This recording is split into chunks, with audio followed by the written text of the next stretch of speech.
পিতা মাতার যে কোরবানি আপনার আমার জন্য, আপনাকে আমাকে এই যে ছোটোবেলা থেকে গড়ে তোলার জন্য, আমাদের উজুদের জন্য, আমাদের অস্তিত্বের জন্য, আমাদের অস্তিত্বের পেছনে যে তাদের যে কষ্ট, তাদের যে ক্লেশ, তাদের যে চেষ্টা, মেহনত, এটার মানে আপনি কী দিয়ে এটার পরিশোধ করবেন?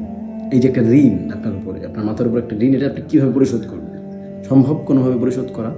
তারা আপনাকে যেইভাবে আপনাকে একটা উজুদ দিয়েছে, তারা আপনাকে যেইভাবে গড়ে তুলেছে, যে আপনার জন্য তারা নিজেদের এক একটা অংশকে, নিজেদের হায়াতের এক একটা অংশকে যেভাবে আপনার জন্য ব্যয় করেছে, আপনি ওটা কীভাবে শোধ করতে পারবেন? হ্যাঁ, আপনি তাদের বৃদ্ধ হয়ে যাওয়ার পরে যদিও আপনি খোঁজ খবর রাখেন, যাই করেন আর না করেন, তারপরেও কি সম্ভব পিতা মাতার যে ত্যাগ তারা স্বীকার করেছেন, ওই ত্যাগের আপনি তার কোনো বদলা দিতে পারবেন না?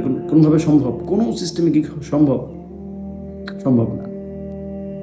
আমরা তো এইটুকু তো শুনেছি যে নিজের গায়ের চামড়া দিয়ে যদি আমরা পাপোশ বানিয়ে দিই মায়ের জন্য, তারপর মায়ের এক ফোঁটা দুধের যে মূল্য, কিমাত, ওইটা আমরা আদায় করতে পারবো না। ওই কিমাত বা ওই মূল্য পরিশোধ করা সম্ভব না, এটা পসিবল না, অসম্ভব।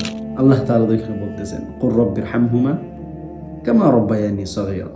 হে আল্লাহ, আপনি তাদেরকে রহম করুন, তাদের প্রতি বরকত নাজিল করুন, তাদের প্রতি দয়া করেন। তারা আমাকে ছোটবেলায় পালন করেছে, আমাদের প্রতি ভালোবাসা প্রদর্শন করেছে, আমাদের প্রতি মায়া করেছে, আমাদেরকে এইভাবে গড়ে তুলেছে, এই পর্যন্ত আমাদেরকে এনে দাঁড় করিয়ে দিয়েছে। আমাদের অস্তিত্বের পিছনে তাদের এই অবদান, আল্লাহ আপনি তাদেরকে ক্ষমা করুন।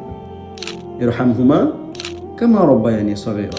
এই জন্য যে তারা আমাদেরকে, আমরা যখন ছোট ছিলাম, আমরা হাঁটতে জানতাম না, আমরা কথা বলতে জানতাম না, আমরা খেতে জানতাম না, তারা আমাদেরকে হাতে ধরে, হাতে কলমে একেবারে অক্ষরে অক্ষরে তেনারা আমাদেরকে শিখিয়েছেন।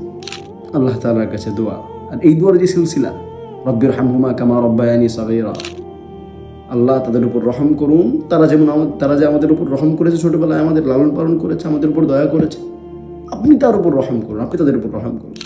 এই দোয়ার সিলসিলা এটা শুধু দুনিয়ায় না, জীবিত থাকা অবস্থায় না, এটা কবলাল মৌত বা'দাল মৌত, হায়াত থাকা অবস্থায়, মৃত্যুর পরেও রব্বির হামহুমা কামা রব্বায়ানি সগীরা। আল্লাহ আপনি আমাদের বাবা মাকে রহম করুন, আপনি আমাদের বাবা মায়ের উপর রহম করুন, কারণ তারা আমাদেরকে ছোটবেলায় আমাদেরকে লালন পালন করেছে, আমাদেরকে মায়া করেছে, আমাদেরকে ভালোবেসেছে, আমাদেরকে এই পর্যন্ত গড়ে তুলেছে।